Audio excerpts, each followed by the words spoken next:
The chamber was huge and filled with creatures from 1,000 different worlds. Some had scales that shimmered under the artificial lights, while others had skin that looked like living metal. There were beings made of pure energy contained in force fields, and others that seemed to be walking plants. In the center of this grand hall stood a single human named Daniel Hayes. He wore a simple dark suit that looked plain compared to the exotic clothing of the other council members. His hair had turned gray at the sides, and his face showed the lines of someone who had spent many years dealing with difficult people. He stood with his hands behind his back and waited for the council to finish laughing at him. The laughter was not pleasant. It came from throats and voice boxes that had never evolved on Earth. Some sounds were high-pitched clicks, while others were deep rumbles that made the floor vibrate. All of it was mocking, and all of it was directed at the human ambassador who had just asked for help. Counselor Zareth was the first to speak clearly. He was tall and looked like an insect that had grown to the size of a building. His mouth parts moved in a way that the translation device said was amusement. He told the other council members that the humans wanted military aid, and perhaps they should also give them pointed sticks to fight with. This made everyone laugh even harder. Daniel did not move. He had learned long ago that sometimes staying quiet was more powerful than shouting. He had been an ambassador for 20 years, and had dealt with people who thought they were better than him. This was nothing new. A creature that looked like a giant cat with purple and gold fur spoke next. Her name was Selene, and her voice came out smooth and sweet like honey mixed with poison. She reminded Daniel that Earth had only been part of the Council for 3 years. She said that humans had no real fleet and no weapons that could do anything against Council shields. She wanted to know why the Council should waste resources defending a primitive world that nobody cared about. The words hung in the air, and Daniel let them sit there for a moment. He knew what they thought of Earth. Humans were newcomers who had barely figured out how to travel between stars. Compared to species that had been exploring space for thousands of years, Earth was like a child playing with toys. But Daniel also knew things that these council members did not know. He knew secrets that his government had kept hidden for decades. He knew that sometimes looking weak was the best kind of strength.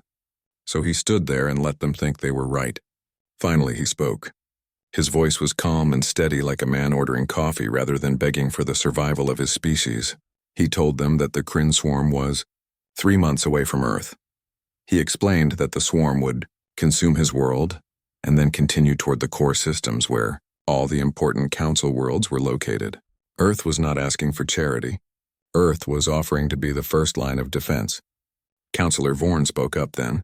Vorn was a being made of living crystal that bent light into rainbow patterns when he moved. His voice sounded like wind chimes in a storm. He asked what defense Earth could possibly offer. He said that the entire human military could not slow the swarm for even 1 day. He called sending help to Earth a waste of resources on something that was already doomed. Daniel corrected him gently. He said Earth was asking for help. He did not raise his voice or show anger. He simply stated a fact. Zareth made a clicking sound that the translator called dismissive laughter. He announced that the council had voted before Daniel even arrived. The decision was final. No aid would be sent to Earth. He suggested that humans evacuate anyone important and leave the rest to be processed by the swarm. He called this the natural order of things. Daniel repeated the words slowly. The natural order of things. He looked around the chamber at all these powerful beings who thought they ruled the galaxy. He looked at their expensive clothes and their advanced technology, and their absolute certainty that they were superior to humanity. Then he reached into his jacket pocket. The council members tensed slightly. Some had weapons that could be activated with a thought. Others had personal shields that could stop anything short of a nuclear explosion. But Daniel only pulled out a small data chip. He placed it carefully on the podium in front of him. He told them that the chip contained Earth's formal withdrawal from the Galactic Council. The withdrawal was effective immediately. He thanked them for their time in a voice that suggested he was not thankful at all. The chamber went completely silent, the kind of silence that happens when something unexpected occurs and nobody knows how to react. Selene was the first to recover. She asked Daniel if he understood what he was doing. She explained that without council protection, Earth would be truly alone. No trade agreements, no technology sharing, no diplomatic immunity. Nothing. Daniel said that Earth understood this perfectly well. Vorn's crystal body pulsed with colors that meant contempt. He asked if Daniel was condemning his entire species to death just because of wounded pride. Daniel picked up his briefcase. It was an old leather case that had belonged to his grandfather. He turned toward the exit doors, which were at least 50 meters away. Before he started walking, he paused and looked back one last time at the assembled council.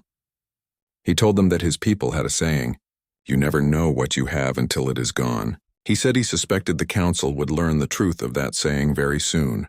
Then Daniel Hayes walked out of the council chamber. His footsteps echoed on the polished floor as he crossed the vast space. Nobody tried to stop him. Nobody called him back. They all just watched in stunned silence as the human ambassador left their presence without asking permission. The doors closed behind him with a soft sound that seemed too quiet for such an important moment. Inside the chamber, the council members looked at each other with confusion and uncertainty. Outside the chamber, Daniel Hayes allowed himself a small smile as he headed back to his ship. He had just done exactly what his government had sent him to do. Now the real plan could begin. 3 weeks passed after Daniel Hayes walked out of the council chamber. During that time, the Galactic Council continued with its normal business. They passed laws and settled disputes between member species. Nobody mentioned Earth or the humans who had withdrawn. It was as if the entire incident had never happened. But the council did keep one eye on the sensors pointed toward human space. They wanted to see what would happen when the Kryn swarm arrived. The swarm was the most feared threat in the galaxy. It was not a species or an empire. It was something more like a force of nature made of living ships that consumed everything in their path. Each swarm ship was the size of a small moon. They were organic vessels grown rather than built.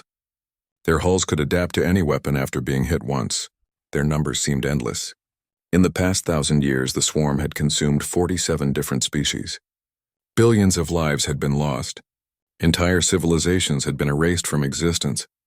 The council had weapons that could fight the swarm, but it was always expensive. Ships were lost, soldiers died, resources were consumed. That was why they had voted not to help Earth. The humans were simply not worth the cost. So the council watched their sensors and waited to see Earth die. They expected it to be quick. Maybe a few days of futile resistance before the swarm consumed the planet and moved on. Some of the younger council members had never seen a world fall to the swarm. They watched with morbid curiosity. The swarm reached the outer edge of Earth's solar system on schedule. The sensors showed massive bioships moving through space with terrible purpose. They passed the outer planets without slowing. Their target was the third planet from the sun, the planet where billions of humans lived and worked and raised their families without knowing that help had been denied. Counselor Zareth watched the display with his large insect eyes. He felt no guilt about the decision. Guilt was an emotion for species that could afford it. The council dealt with reality, and the reality was that Earth could not be saved. Then something impossible happened. The first wave of swarm ships reached an invisible line in space and simply stopped existing. One moment they were there on the sensors. The next moment they were gone. Not destroyed, not scattered. Just gone as if they had never been real. Zareth made a sound of confusion. Around him, other council members leaned forward to look at their displays. Everyone was checking their equipment, thinking there must be a malfunction. But all the sensors agreed. The swarm ships had been erased from reality. The second wave of the swarm spread out. They were adapting as they always did. The swarm was not intelligent in the way most species understood intelligence, but it could learn. It could change tactics. It had to, or it would never have consumed so many worlds. More swarm ships vanished when they crossed the invisible barrier. Then something appeared on the sensors that made Counselor Vorn's crystal body flash with shocked colors. Ships were coming out from behind Earth's moon. Human ships. But they did not look like the primitive fusion drive vessels that Earth had shown to the Council. These ships were sleek and perfect. They looked like someone had taken pure mathematics and turned it into metal. They bent light around themselves in ways that made them hard to see even on sensors. There were only 50 of them facing thousands of swarm vessels. Zareth expected to see a brave but pointless last stand. Instead, he watched an execution. The human ships moved through space with precision that should not have been possible. They did not fly like ships. They moved like thoughts. Like ideas given form and purpose, weapons fired from the human vessels. The Council's sensors could not identify what kind of weapons they were. They had never seen energy signatures like this. Whatever the weapons were, they cut through the swarm's adaptive armor like it was not even there. A swarm ship that could take sustained fire from Council battleships for hours was destroyed in seconds. Then another. then 10 more. The human ships moved in patterns that seemed random, but resulted in perfect efficiency. Not a single shot was wasted. Not a single movement was unnecessary. Celine watched with her fur standing on end. Her species had been warriors for 10,000 years. She understood combat in a way few others did. What she was seeing was not just superior technology. It was superior tactics, superior strategy, superior understanding of three-dimensional warfare. The battle lasted 2 hours. When it was over, more than 3,000 swarm ships had been destroyed. The rest were retreating, running away. The swarm never retreated. In 1,000 years of recorded history, the swarm had never once fled from a battle. But it was fleeing now. The human ships did not pursue. They simply held their position in a perfect defensive formation and watched the swarm leave. Then they turned and disappeared back toward Earth's moon as if nothing important had happened. The council chamber erupted into chaos. Everyone was talking at once in a dozen different languages. The translation devices could barely keep up. Accusations were being thrown around. Counselor Vorn demanded to know why their intelligence had failed so badly. Zareth insisted that Earth had lied about their capabilities. Counselor Thane spoke up then. Thane was old even by the standards of his long-lived reptilian species. He had been on the council for 300 years and had seen many things that others had not. His voice was quiet, but it cut through the noise like a knife. He told them that Earth had not lied. The council had never asked the right questions. The council had assumed, and assumptions were not the same as truth. He reminded them that humans had been exploring space for over 200 years before joining the council. He asked if they really thought a species that survived would spend 2 centuries developing nothing more than primitive fusion drives. The question hung in the air and nobody had a good answer. They had all assumed that humans were technologically backward. They had assumed that a species so new to galactic politics must be weak. They had seen what they expected to see and ignored everything else. Admiral Kyle Morrison stood on the bridge of his ship called the Valiant. Around him, his crew worked in calm silence. They had trained for this moment for years. They had practiced and prepared until every movement was automatic. Now that the battle was over, they were already running diagnostics and checking systems. A young officer named Karen Phillips turned from her station. She reported that all ships had minimal damage. No casualties. The enemy was in full retreat. She spoke in a flat professional tone, but Kyle could hear the excitement underneath. He told her to let the swarm go. He ordered her to send the battle data to Ambassador Hayes so he would know the results. Then Kyle looked out at the stars and allowed himself a small smile. The first part of the plan had worked perfectly. Now it was time for the second part. He asked Karen if she thought hiding their strength had been the right decision. She was young and still learning. He wanted to know what she thought now that she had seen the results. Karen was quiet for a moment. Then she said she understood the strategy but wondered how many lives they could have saved if they had revealed their capabilities earlier. Kyle nodded. It was a fair question. He told her that maybe they could have saved hundreds or thousands. But if they had shown their hand too early, the council would have moved to neutralize them. The council would have seen Earth as a threat instead of an irrelevance. More people would have died in the war that followed. He explained that sometimes being quiet was the hardest choice. You had to know when to speak. You had to wait until you were strong enough that your voice would matter. Until you had something worth saying. Then Kyle ordered his communications officer to open a channel to the Galactic Council. It was time to see if they were interested in talking now. The emergency session of the Galactic Council happened within hours of the swarm's defeat. Every single member was present.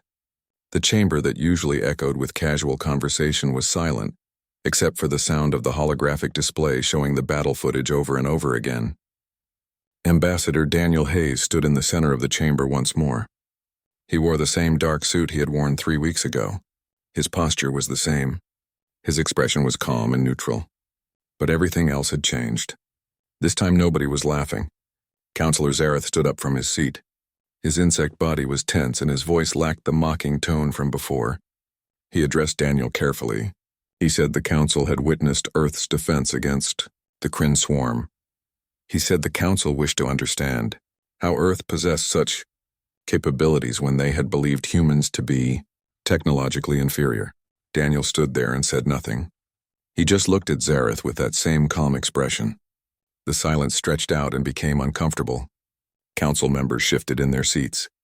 They were not used to being the ones waiting for answers. Celine spoke next. Her voice was much more respectful than before. She admitted that perhaps the council had been hasty in their previous assessment. She said the council would like to reopen discussions about Earth's membership. She spoke as if she was offering Daniel a great gift. Daniel said one word. No. The word seemed too small for the enormous chamber, but it filled the space completely. Counselor Vorn's crystal body pulsed with confused colors. He asked Daniel to clarify. Was he really refusing to rejoin the council? Daniel explained that Earth had submitted its withdrawal 3 weeks ago. That decision was final and would stand. His voice was polite but firm. There was no room for negotiation in his tone. Zareth pressed forward. Surely now that the council understood Earth's true capabilities, they could negotiate better terms. Technology sharing, trade agreements, perhaps even a seat on the security directorate. He listed benefits as if they were treasures being offered to a beggar. Daniel smiled, but it was not a friendly smile. He told Zareth that he misunderstood the situation. Earth was not interested in negotiating. Then he activated his personal display and projected data into the center of the chamber where everyone could see it. He began to speak, and his words were measured and clear. For the past 40 years, while Earth maintained council membership, they had been watching. They had listened carefully to everything the council said and did. They had observed how the council treated species they considered weak. They had seen how the council responded to threats and allocated resources and set priorities. Daniel highlighted specific examples in the data. When the Kryn swarm attacked the Delothian system, the council had debated for 3 weeks before sending aid. By the time help arrived, 12 billion Delothians were dead. When a plague struck the outer colonies, aid was delayed because the affected species had insufficient trade value. The council had calculated that saving them would cost more than they were worth. The chamber remained absolutely silent. Some council members looked uncomfortable. Others tried to maintain expressions that suggested these decisions had been reasonable at the time. But nobody interrupted Daniel. He continued explaining. Earth had seen a clear pattern. The council protected those who were powerful or useful. Everyone else was expendable. So humanity asked itself a question. What happens when you are neither powerful enough to demand respect, nor weak enough to be dismissed? What happens when you are just average? The answer was simple. You get ignored. You get sacrificed when it becomes convenient. You get left to die while the council debates the economic value of your survival. So Earth decided to do something about it. Daniel explained that they became quiet. They limited their technology displays to exactly what the council expected from a young species. They asked for help they did not truly need. They played the role that had been assigned to them, and all the while they prepared for the day when the council would show its true nature. Counselor Thane spoke up then. His old reptilian eyes were sharp despite his age. He asked how long Earth had possessed the weapons and ships they had displayed against the swarm. Daniel answered simply, long enough. He explained that humans had a talent for innovation when survival was at stake. Earth had been exploring space for over 2 centuries. Did the council really think they had spent all that time developing nothing more than fusion drives and kinetic weapons? He added that humans also had a talent for patience, for learning from observation. The council had taught Earth valuable lessons about trust and alliances, and the price of depending on others for protection. Earth had learned those lessons well. Celine's fur rippled with obvious distress. She asked Daniel what Earth wanted then. Why was he here if not to negotiate? Daniel told her he was there to deliver a message. Earth would defend itself. Humans would maintain their colonies and protect their shipping lanes and secure their borders. Earth would also defend any species that requested aid, without requiring council approval first. Zareth protested immediately. The council had jurisdiction over all military actions in chartered space. Earth could not simply act independently whenever they wanted. There were rules and procedures and established protocols. Daniel corrected him gently. The council had jurisdiction over its members. Earth was no longer a member. As for chartered space, he thought the council would find that human colonies now existed in 43 systems that the council had designated as uninhabitable or worthless. Earth had maintained silent ownership of these territories for decades. That gave humanity considerable latitude for independent action. The implications of this statement hit the council members like a physical blow. 43 systems.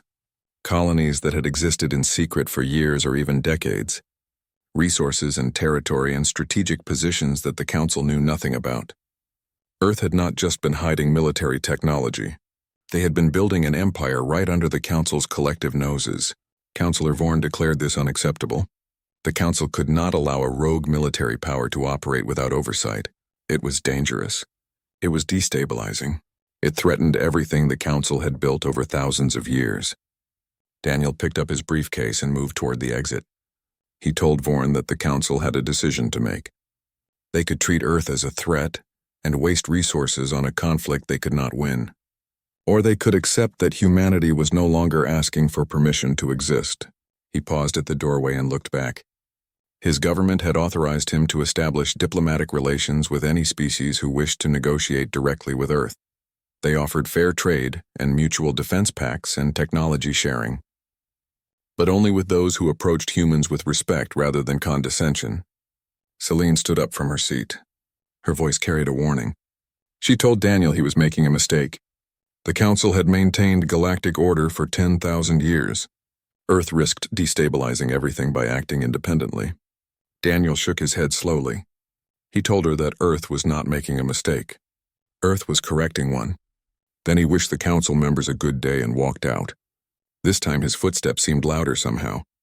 Each step echoed with finality. The Council members watched him go, and nobody tried to stop him. When the doors closed behind Daniel Hayes, the chamber remained silent for a long time. Finally, Thane spoke. His voice was tired and sad. He said that the Council had created this situation through arrogance. They had assumed that power meant wisdom. They had believed that age meant superiority. They had looked at humanity and seen primitives when they should have seen survivors. Zareth demanded to know what they should do now. Thane looked at the insect counselor with eyes that had seen empires rise and fall. He said they should do what they had failed to do before: listen, learn, and hope that humanity was more forgiving than the Council had been. Outside the station, Daniel Hayes boarded his ship and gave orders to return to Earth. As they jumped to faster-than-light travel, he allowed himself to feel satisfaction. The plan his government had spent decades preparing was working perfectly. Now the real work would begin. 2 months passed after Earth withdrew from the Galactic Council, and the political landscape of known space changed in ways nobody had predicted. The Council still existed and still passed laws and settled disputes, but their authority was no longer absolute. Their word was no longer final, and that changed everything. The first species to approach Earth directly were the Delothians. They were the same people who had lost 12 billion souls while the Council debated whether helping them was economically viable. Their ambassador was a tall woman with blue skin named Kira. She had lost her entire family to the Kryn swarm, and she remembered every day of those 3 weeks when help did not come. Kira met with Daniel Hayes in a simple conference room aboard an orbital station. There were no fancy decorations or impressive displays, just 2 people sitting across a table from each other. Kira spoke bluntly. She said her people wanted what Earth had, not the weapons or the technology. They wanted the conviction, the willingness to act without waiting for permission from those who did not care if they lived or died. Daniel nodded slowly. He understood what she meant. Earth could offer defensive technology and military training. In exchange, Earth needed access to Delothian agricultural innovations. Human colonies were expanding into hostile environments and needed better adaptation techniques. Kira agreed immediately. Then she asked what else Earth wanted. Daniel said mutual defense. If either species was threatened, they would respond together.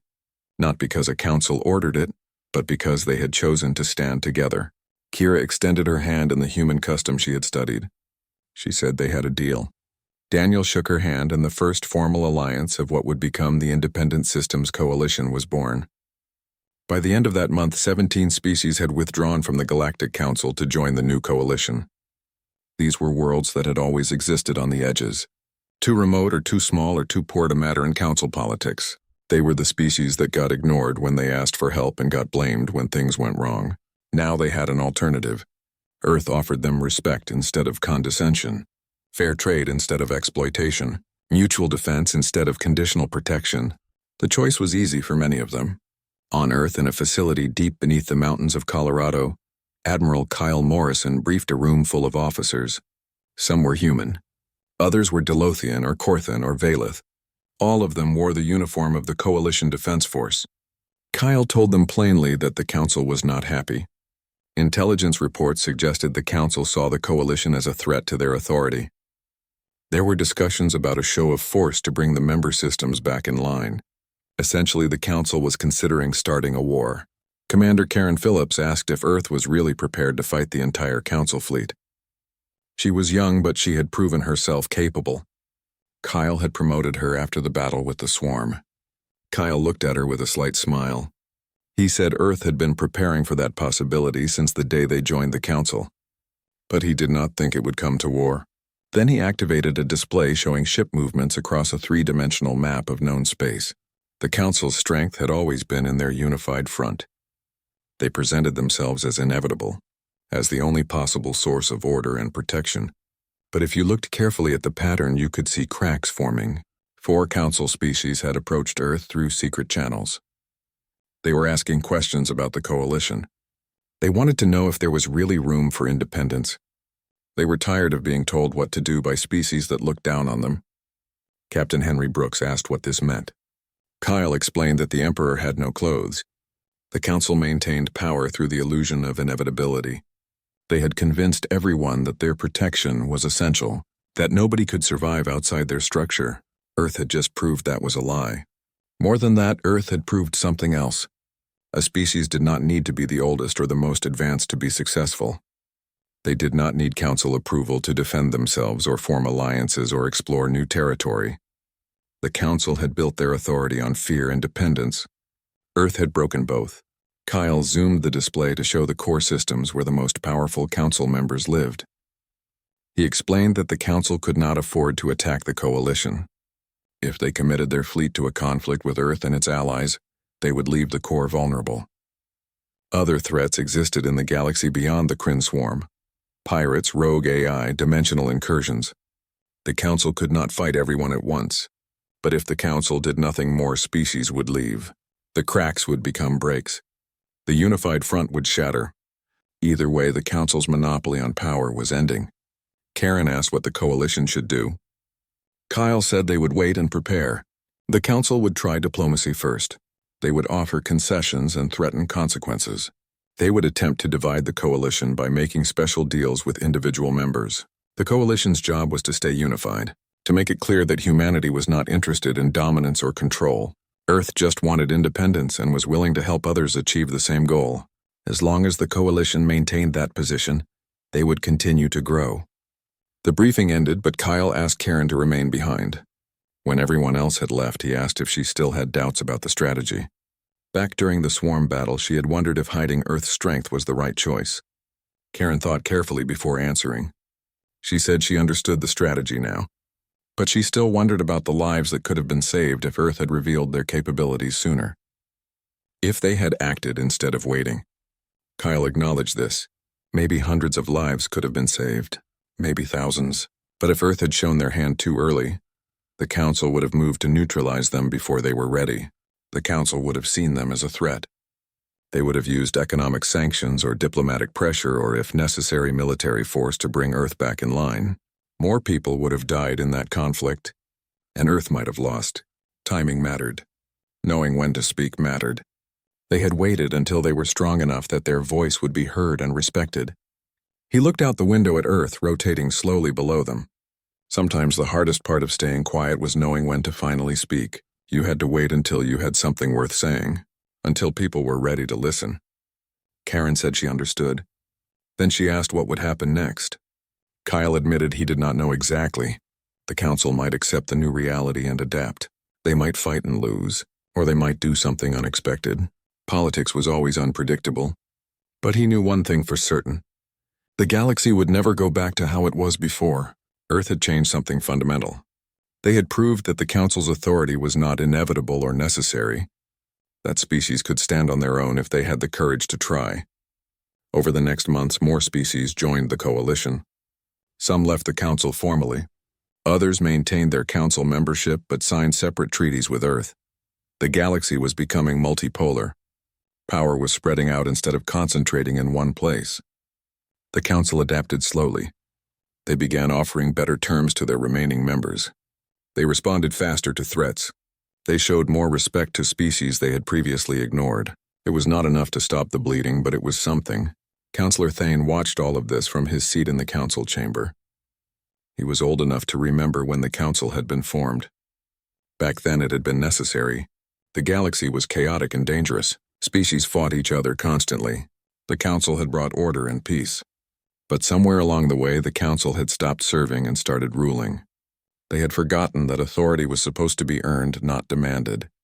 The humans had reminded everyone of that lesson. Thane hoped the council would learn from it. In his private quarters, Counselor Zareth reviewed intelligence reports about Earth's hidden colonies. 43 systems. Some had been inhabited for 50 years or more. The humans had been planning this for longer than he had realized. He felt something he had not felt in a very long time. Respect. The humans had outplayed the council completely. They had been patient and clever and ruthless in their planning. Zareth had underestimated them. He would not make that mistake again. The galaxy was changing and there was no stopping it now. 6 months after Daniel Hayes walked out of the council chamber, the galaxy had been transformed.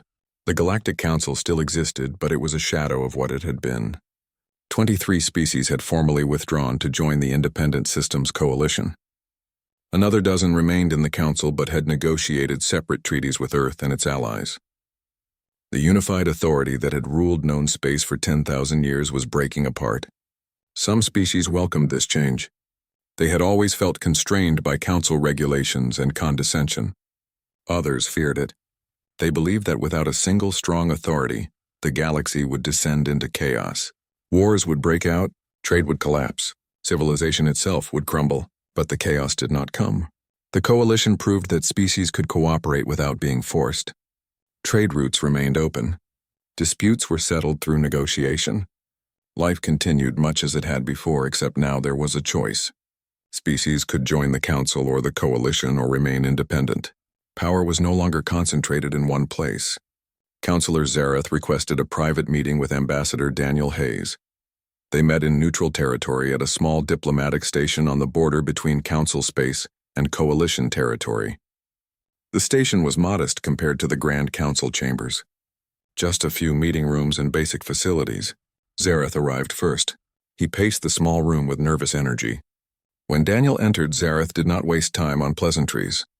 He told Daniel bluntly that he had destroyed something that took thousands of years to build. Daniel sat down calmly and poured himself a cup of coffee from the dispenser. He looked at Zareth with those steady eyes. He said he had not destroyed anything. He had simply revealed what the council built for what it truly was, a protection racket dressed up as civilization. Zareth's mandibles clicked with controlled anger. He insisted Daniel understood nothing. The council had maintained peace and order. Without a unified authority, the galaxy would descend into chaos and suffering. Daniel asked whose peace and whose order.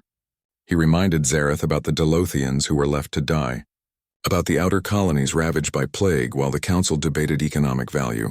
The council had maintained order for those who already had power. For everyone else, they offered scraps and called it protection. He leaned forward and spoke quietly.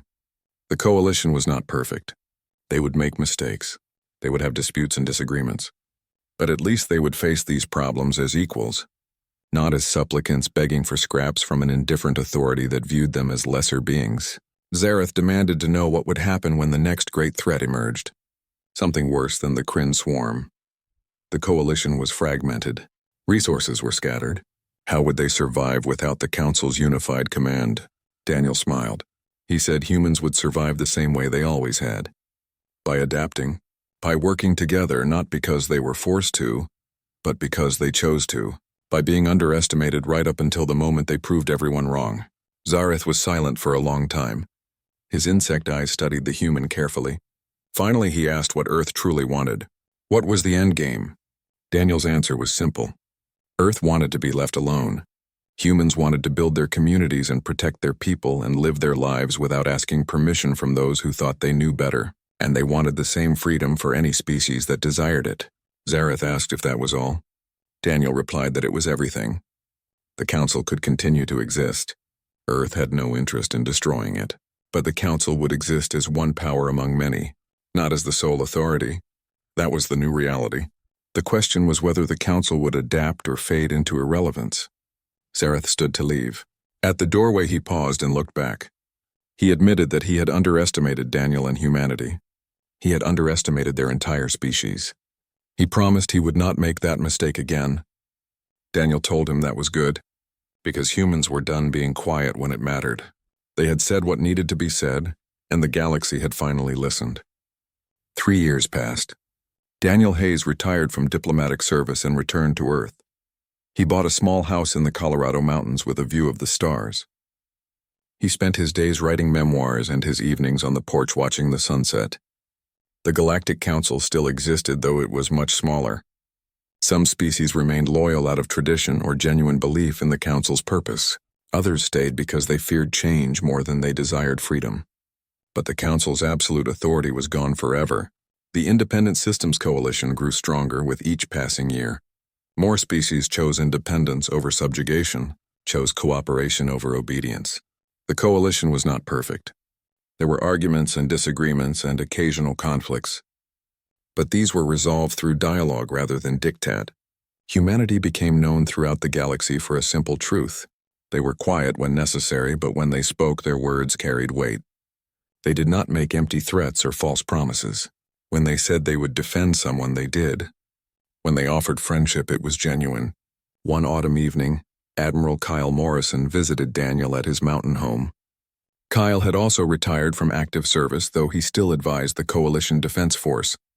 The two old friends sat on the porch drinking coffee and watching the sun paint the sky in shades of orange and red. Kyle asked if Daniel ever regretted the decision. Walking away from the Council, some historians argued that Earth could have reformed the Council from within. That change could have been achieved without splitting the galaxy. Daniel was quiet for a long time. He watched the colors fade from the sky as day turned to night. Finally, he spoke.